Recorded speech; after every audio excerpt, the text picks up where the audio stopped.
Madame la députée, chère Florence, Madame la directrice générale, Monsieur le président de la CME, cher Victor Hugo,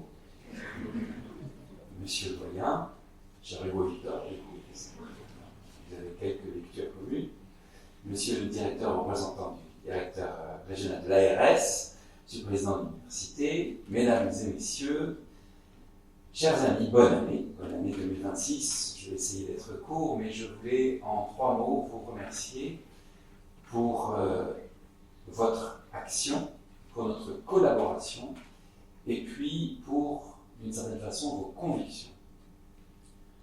Pour votre action, cela va sans dire, mais le temps s'étire. Et il est loin le temps où l'on applaudissait les soignants. Il paraît très loin, alors que ce n'était pas il y a si longtemps. Alors merci d'être là, je ne veux dire pas dans cette salle, qui a ceci de pénible que Internet ne passe pas. Je me dis à Madame la directrice générale, si on a dit à ça rapidement, si vous pouvez passer le mot au conseil de surveillance. Je plaisante. Mais c'est vrai que ça passe pas bien. Non, mais je redeviens sérieux. Merci à vous d'être non pas aujourd'hui, ce soir, dans cette salle, mais chaque jour, chaque nuit, cela a été dit plus brillamment que moi, tôt le matin, tôt le soir, tard le soir, pas avant le week-end, les jours fériés.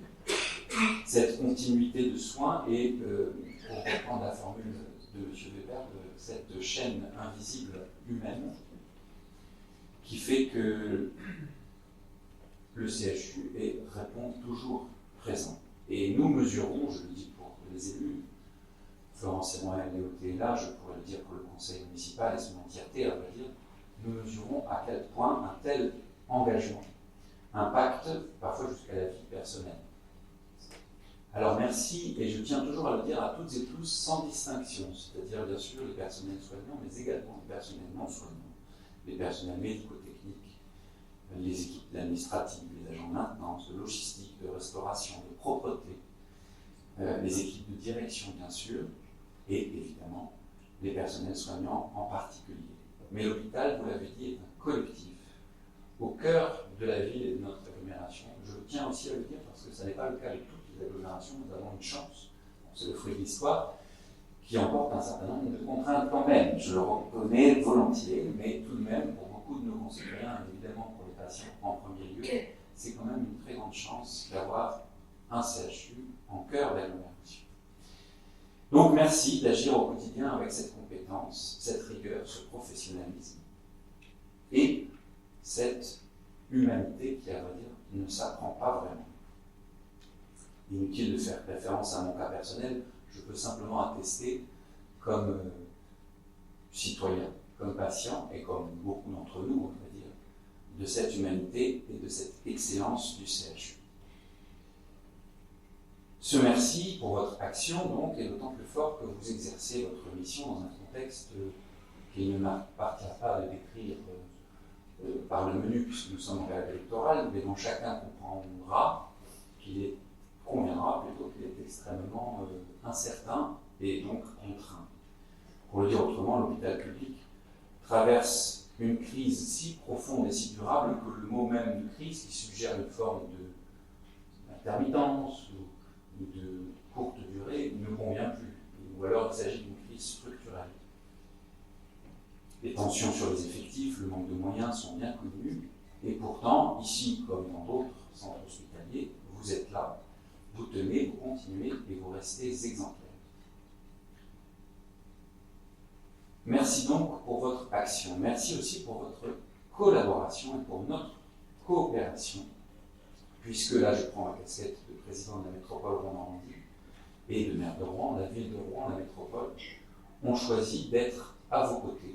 Je dis on choisit parce que tout le monde ne le sait peut-être pas, alors je vais juste l'expliquer en 2 mots. Quand nous choisissons, et singulièrement pour la métropole Rouen-Normandie, de financer ce que nous avons fait, la femme lanterne en parlait M. Doyen, quand nous choisissons de financer complètement le fonctionnement des postes de PUPH, ce que nous avons fait aussi, nous ne sommes peut-être pas les seuls à le faire en France, il y a d'autres collectivités qui le font, mais d'une part, ça n'est pas du tout la majorité, d'autre part, ça n'est pas du tout au cœur de nos compétences au sens juridique du terme. Et donc il est légitime, et nous l'avons, que nous ayons dans nos conseils de la métropole ou de la municipalité un débat, et il est légitime que certains sans remettre en question le bien fondé, par exemple, de la facultaire, de ces postes de BPH, ils nous disent cet argent, et cet argent, ce n'est pas des centimes, hein, c'est des millions. Peut-être qu'on pourrait l'employer pour, et vous serez d'ailleurs peut-être parmi ceux qui viendront nous critiquer sur le fait qu'il n'y a pas assez d'argent sur les compétences qui relèvent de la mairie. L'IPOUL,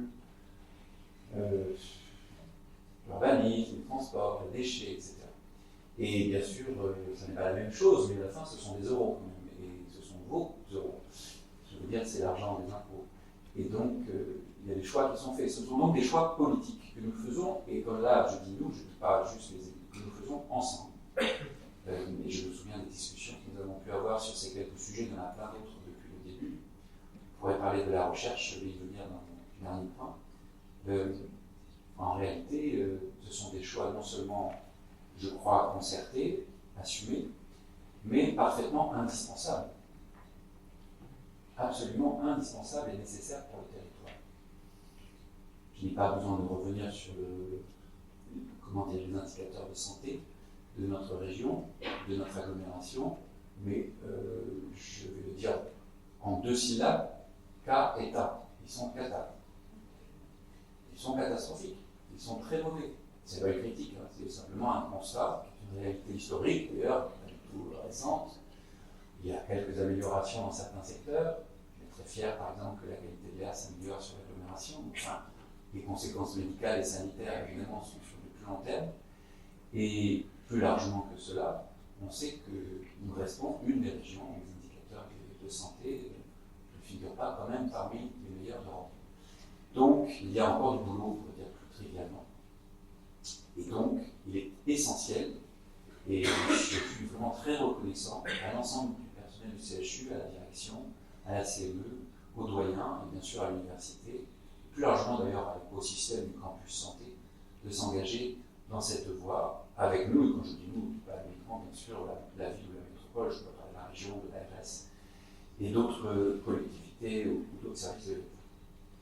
Donc merci pour cette coopération. Et je termine par ce que je crois être, et je l'exprime avec prudence, vos convictions.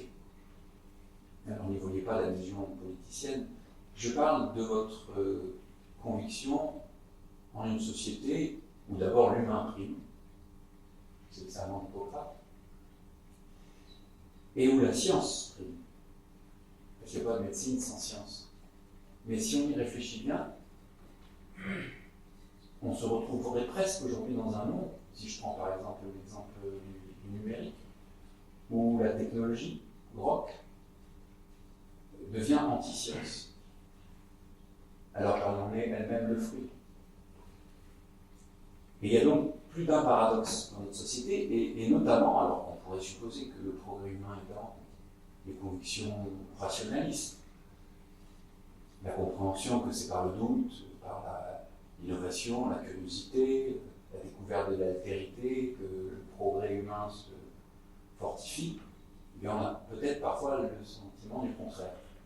Et on en est pris de vertige parce que ce sentiment du contraire, il s'exprime y compris jusque dans les dimensions internationales. Et il est parfois difficile et donc vertigineux de chercher et de ne pas trouver de refuge, c'est-à-dire de lieux où le rationnel, le doute, le sens critique, la coopération ouverte, transparente, et l'émulation qui en découle, bref, tout ce qui fonde finalement, oui, la recherche cartésienne, la science, en tout cas occidentale, européenne et française, puisse encore s'exprimer et avoir valeur de loi au sens de valeur cardinale dans notre société. Et je faisais allusion aux applaudissements des soignants, mais en même temps, il y avait beaucoup d'incompréhension, pour ne pas dire autre chose, et parfois beaucoup de violence vis-à-vis de la vaccination. Donc la science n'est pas du tout, un invariant, et je dirais même qu'elle est fragilisée aujourd'hui, alors qu'elle est la base de tant de progrès, et elle est aussi la base de votre travail au sens collectif, et pour ce qui me concerne, une des bases non seulement de mon éducation personnelle, mais de ce que je crois juste pour notre territoire. Donc, je crois que cette conviction-là, parce que si vous êtes encore dans le service public, malgré toutes les difficultés écouter. Parce que si vous êtes encore au CHU, malgré cette remise en cause profonde, conquérante, amplifiée, financée, volontaire, idéologique, politisée, violente, parfois haineuse, de la science et de ses fondements rationalistes, alors c'est que sans doute vous avez ce rationalisme et finalement cet universalisme au cœur de vos convictions, en tout cas dans votre métier. En tout cas, je vous le souhaite, et si je peux former un vœu pour cette nouvelle année, c'est que la science redevienne un des piliers de notre société, et tout simplement un des fondements de notre fraternité. Bonne année.